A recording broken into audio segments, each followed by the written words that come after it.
Cinema ലോകത്തെ പുതുപുത്തൻ വാർത്തകളും സെലിബ്രിറ്റീസിന്റെ വിശേഷങ്ങളും ഉടനടി അറിയാൻ സബ്സ്ക്രൈബ് ചെയ്യുക മലയാളി ലൈഫ്. ഒപ്പം അടുത്തുള്ള ബെൽ ബട്ടൺ കൂടി ക്ലിക്ക് ചെയ്താൽ ഞങ്ങൾ വീഡിയോ അപ്ലോഡ് ചെയ്യുന്നത് ഉടൻ തന്നെ നോട്ടിഫിക്കേഷനും ലഭിക്കും. ഏഷ്യാനെറ്റിൽ സംപ്രേഷണം ചെയ്യുന്ന ഭാര്യ സീരിയലിൽ ലീന ടീച്ചർ എന്ന കഥാപാത്രത്തെ അഭിനയിച്ച് അവിസ്മരണീയമാക്കുന്ന നടിയാണ് സൗപർണിക സുഭാഷ്. ഭാര്യയിൽ മാത്രമല്ല പല സീരിയലുകളിലും തിളങ്ങിയിട്ടുള്ള നടി വിവാഹം കഴിഞ്ഞ ശേഷവും സീരിയൽ രംഗത്ത് സജീവമാണ്. സീരിയൽ രംഗത്തെ നായകനായി ശ്രദ്ധ നേടിയ ആളാണ് സൗപർണികയുടെ ഭർത്താവ് എന്നത് അധികം ആർക്കും അറിയാത്ത കാര്യമാണ്. സിനിമയിലും സീരിയലിലും ഒരുപോലെ ശ്രദ്ധേയായ താരമാണ് സൗപർണിക. മഴവിൽ മനോരമയിലെ തകർപ്പൻ കോമഡിയിലൂടെയും ഇപ്പോൾ നടി മലയാളികളുടെ ശ്രദ്ധാകേന്ദ്രമാണ്. ഭാര്യയിലെ ലീന ടീച്ചർ എന്ന കഥാപാത്രവും ഏറെ ശ്രദ്ധ നേടിയിരുന്നു.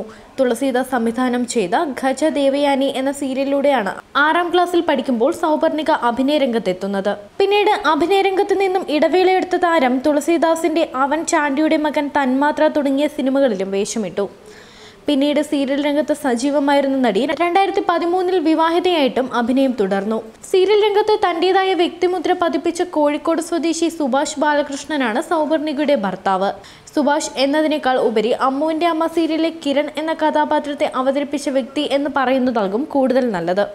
മസ്കറ്റിൽ ബിസിനസ് ചെയ്യവെയാണ് സീരിയലിൽ സുഭാഷിന് അവസരം ലഭിച്ചത്. ഒരിക്കൽ ഭാര്യ സൗപർണികയ്ക്കൊപ്പം നിന്ന് താടി വെച്ചൊരു ഫോട്ടോ വാട്സപ്പിൽ ഇട്ടതോടെയാണ് അമ്മുവിന്റെ അമ്മയിലേക്ക് നിർമ്മാതാവ് സജിൻ രാഘവനും ഷാജു സുഗേഷും സുഭാഷിനെ ക്ഷണിച്ചത്. 5 വർഷം മുൻപ് ദൂരദർശനിൽ ഒരു സീരിയലിൽ അഭിനയിച്ചിരുന്ന പരിചയവും താരത്തിനുണ്ടായിരുന്നു. അമ്മുവിന്റെ അമ്മയിൽ കുറച്ച് ഭ്രാന്തുള്ള ആളായിട്ടാണ് അഭിനയിക്കുന്നത്. ആദ്യം കുറച്ച് ഭയമായിരുന്നു. എങ്കിലും ഇത്തരം വേഷങ്ങളാണ് ഒരു നടൻ ശരിക്കും അഭിനയിക്കേണ്ടത് എന്ന് സൗപർണിക പറഞ്ഞതോടെയാണ് ഒരു കൈ നോക്കാൻ സുഭാഷ് ഇറങ്ങിയത്.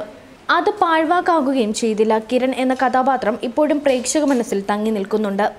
ജഗതി ശ്രീകുമാറിന് ബഹുമാന സൂചകമായി സൗപർണികയും സുഹൃത്ത് കാർത്തിക് ശങ്കറും ചേർന്നൊരുക്കിയ ജഗതിസം എന്ന ആൽബവും ഏറെ ശ്രദ്ധ നേടിയിരുന്നു.